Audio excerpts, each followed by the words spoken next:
छोड़ के सारी नगरी,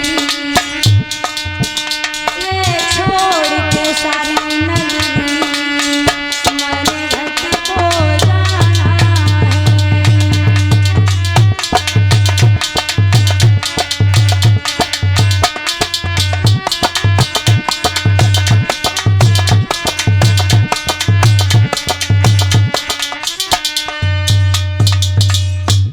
आज महाराज हरिश्चंद्र वहाँ से चले हैं और जैसे ही कालू मेहतर की सभा में पहुंचे तो कालू मेहतर ने देखा कि हरिश्चंद्र के हाथ में नहीं तो घड़ा है और कहा कालू मेहतर कहने लगा हरिया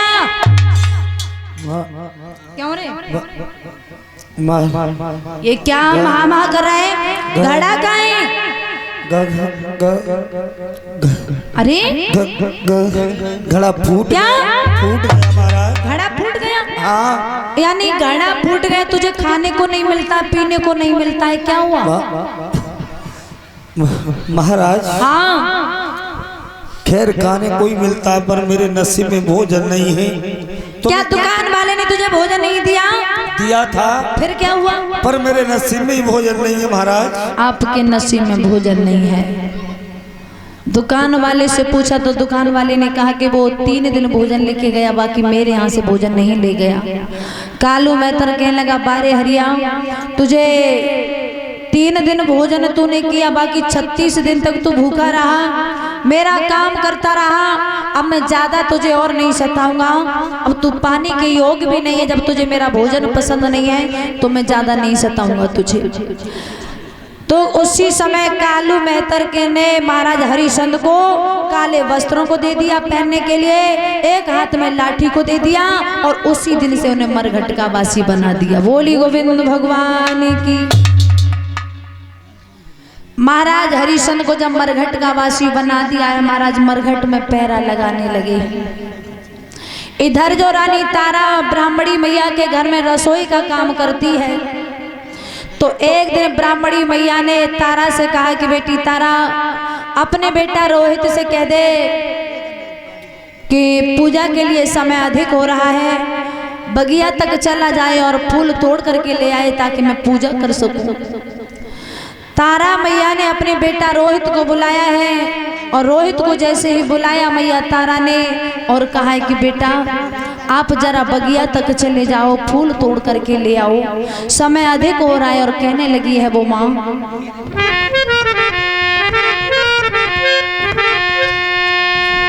अरे बेटा मेरे रहियो बगिया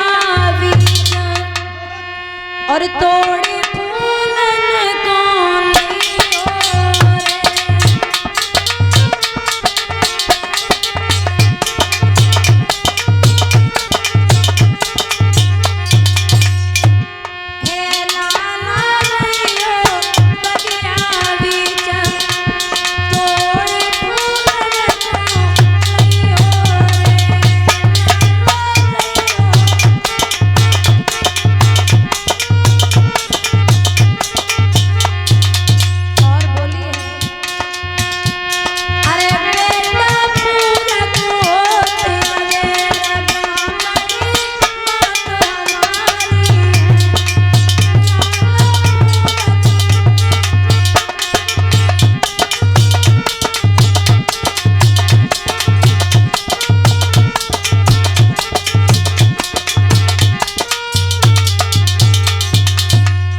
बेटा समय के अभाव से आप चले जाओ, फूल तोड़ करके ले आओ। तो आज वो बेटा माँ की बात सुन करके हाथ में छबरिया को उठाया और छबरिया उठा करके फूल तोड़ने के लिए बगिया की तरफ जाने लगा है।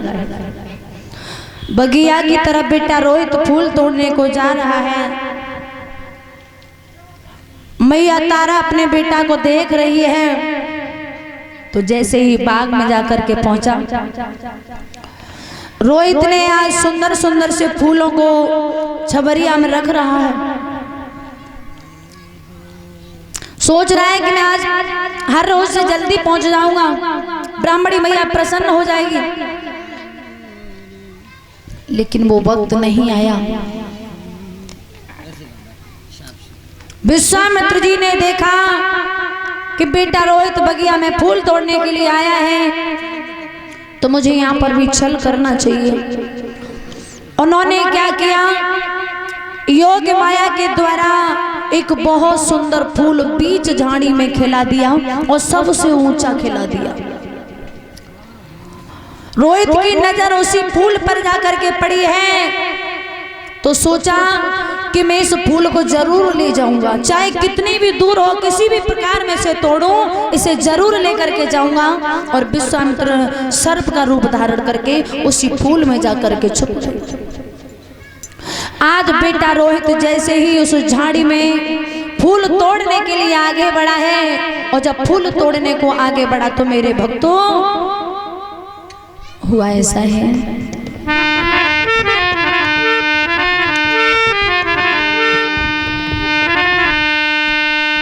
आने लागत ही वैशाख और लला जब फूल न कोई दायो,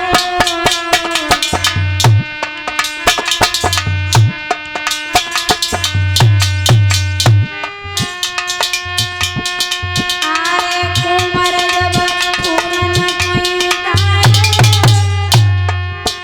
वहाँ बैठो करियाना रुमार का दुसियाने खायो, भैया बैठो चारो